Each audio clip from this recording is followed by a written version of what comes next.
Mga idol, nanapod kita bisita mga idol. Gikan pala ni siya sa Sweden mga idol.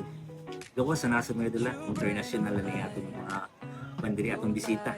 Pero mga idol, lumad Santa Pihano ni siya mga idol. Nakasabot niya po ni siya Bisaya mga idol. Okay. Dugay lang siya nagstay sa gawa sa nasod. Shout out dahil sa atong mga followers dyan sa gawa sa nasod mga idol, especially sa mga Pinoy dyan sa Sweden.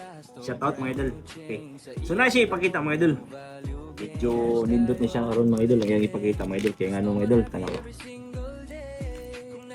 Okay. Sa unsa man ni siya? Sa tan-aw ninyo mga idol unsa ni siya? Pero tot dikay sa ngipon ni siya mga idol, bansil ni siya sa ngipon. So aton siya i-check mga idol kung unsa ni siya kakarat ang yang ngipon, ang yang bansil. So pare-pareha rin ni siya tanan dula ang yang ban niya. So usa rin ni siya og karat. Check na ito mga idol kung unsa ni siyang uri. Ay sige, focus ako na una. Klaro kayo nga gold. Check na ito ng uri kung unsa ni siya. Sa diri pa lang mga idol, ni uri na siya og 18 ni siya. Ni puti. So may posibilidad siya 14. Pero ang final ani mga idol, final na itong mabuhaton na ni siya. Ato ni siya tunawon tanan. Tunawon tanan 1, 2, 3, 4, 5, 6. Kaya nga no mga idol, na siya part nga tanawaw. Tanawaw rin nga part mga idol. Stainless. Nago siya part stainless. So aton siya tunawon, tanggalon tanin siya stainless. Kaya mapil man siya timbang. So saman, tunaw na ito mga idol. Okay. Kaya kani manggod siya, na siya pandriyo na siya stainless.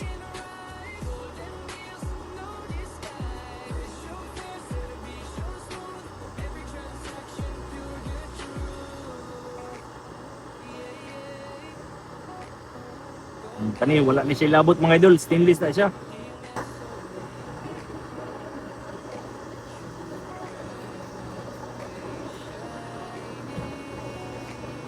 Kanipod, wala ni siya.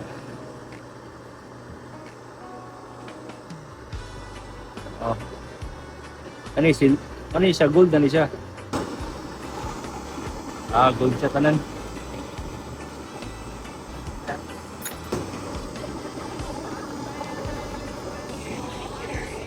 Okay. So, manatatunaw mga idol.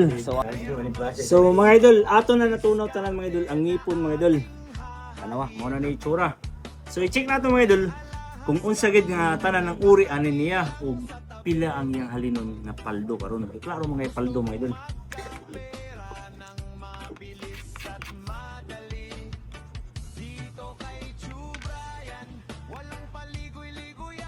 Okay. So sa uri niya narani siya sa 14 karat. 14 rin siya idol. Di ni siya kabutog pan, di ni siya kabutog 18. 14 rin siya. Puti siya. So timbang mo natin mga idol kung pilang halinon. Okay, timbang na. Okay mga idol. Ang gihalin sa ngipon nga gihimo natong bato mga idol. Gihalin siya og 31,500 paldo. Oh, good. Dili nimo. Ina? Oh, imo jud sa una. Dili na. Pagyatag sa imo. Oh. Dapat sa mga pasyente. So dol, 31,500 dol gikan sa Sweden na. 31,500 deal. Dili. Paldo. Alright. Yeah, yeah. True Brian online.